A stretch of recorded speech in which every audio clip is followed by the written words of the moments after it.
नबी अलैहिस्सलाम ने जब हमसायों के बारे में तकीद की, क्या लोगों, हमसायों का बड़ा हक है एक दूसरे पर, बड़ा हक है। इतनी नसीहतें की, इतनी वसीयतें की कि लोग समझ बैठे कि पता नहीं हमसाए को विरासत में भी हिस्सा दिया जाएगा।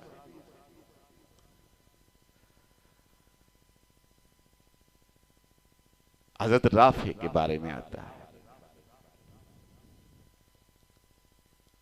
उन्होंने ना अपना मकान बेचना था। अब लोग बोलियां लगाने लग पड़े। 4,000, 4,500, 5,000 दिरहम तक उस मकान की कीमत का भाव लगाया गया। पता तो बंदे के इस्लाम का पता यहां लगता है ना, मस्जिद में तो नहीं ना पता चलता बंदा कितना दीनी है। बंदे का पता दीन का उस वक्त चलता है जब माशरे में लोगों के साथ बर्ताव करते हुए रब के हुक्म को याद रखे। तो रब के हुक्म तो तब याद होंगे जब को कुरान और हदीस पढ़ेंगे तो। अच्छा, किसी ने कहा अबू राफे के हमसाए को कि राफे जो है, अबू राफे जो है वो मकान सेल कर रहा है, तुम्हारा मकान छोटा सा है, तुम्हारी तुम्हें जरूरत भी है, जाओ राफे से मकान खरीद लो। वो कहते हैं मेरी हैसियत नहीं कि मैं उसका मकान खरीद सकूं।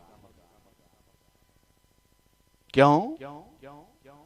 वो कहता है कि 5,000 दिरहम उसका भाव लग चुका है, मैं इतनी कीमत देने के काबिल ही नहीं हूं, मेरी हैसियत नहीं मैं वो मकान खरीद सकता।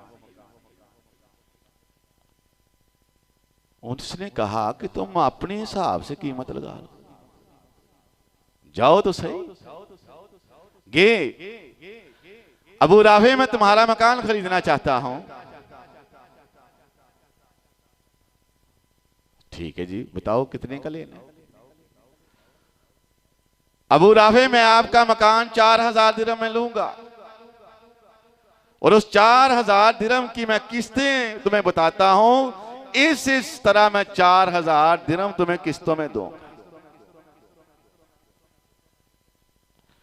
अबू राफे कहते हैं यार 5,000 दिरहम तो इसका नकद कीमत लग चुकी है, मैं बेवकूफ हूं 4,000 किस्तों में दे दूं। कहते हैं मेरी तो ये इतनी हैसियत थी। चल पड़े। अबू राफे कहते हैं रुक जाओ। वो शख्स रुक जाता है, कहते हैं मेरे पास आओ। पास आए, कहते हैं मुझे नबी अलैहिस्सलाम का फरमान याद आ गया कि हमसायों के साथ अच्छा बर्ताव करना है। आपने इतनी वसीयत की, इतनी नसीहत की, मुझे लगा कि अब विरासत में भी ये हमसाये जो हैं वो ये हकदार हो जाएंगे। मैं नबी अलैहिस्सलाम के अहकामात को मानते हुए, रब से डरते हुए, तुम हमसाया है हमसाईगिरी का ख्याल करते हुए, जा 5,000 नकद को छोड़कर 4,000 किस्त में तुझे देता। ये है इस्लाम। हमारा हाल क्या है? अच्छा जी, मकान हमारे साथ किसी का है, लोगों को चाहे लाख रुपया मरला दे दें, हमसाये के लिए 2 लाख मरला है, इसकी मजबूरी है। अल्लाह फरमाते हैं जो मेरे बंदे हैं उनका मामला ये है कि अल्लाज़ीना युमिनूना बिल गैब, वो रब को बिन देखे ईमान लाने के बाद वो युकीमूनस्सलाता, वो नमाजों को कायम करने वाले होते हैं। उनकी नमाजों में खशियत भी होती है, उनकी नमाजों में हमेशगी भी होती है, उनकी वो अपनी नमाजों की हिफाजत भी करते हैं। और इसके बाद जो अल्लाह ने उनको दिया है, अल्लाह के नाम पर, अल्लाह की रजा पर, अल्लाह के अहकामात पर, उसमें खर्च करने में कंजूसी नहीं करते।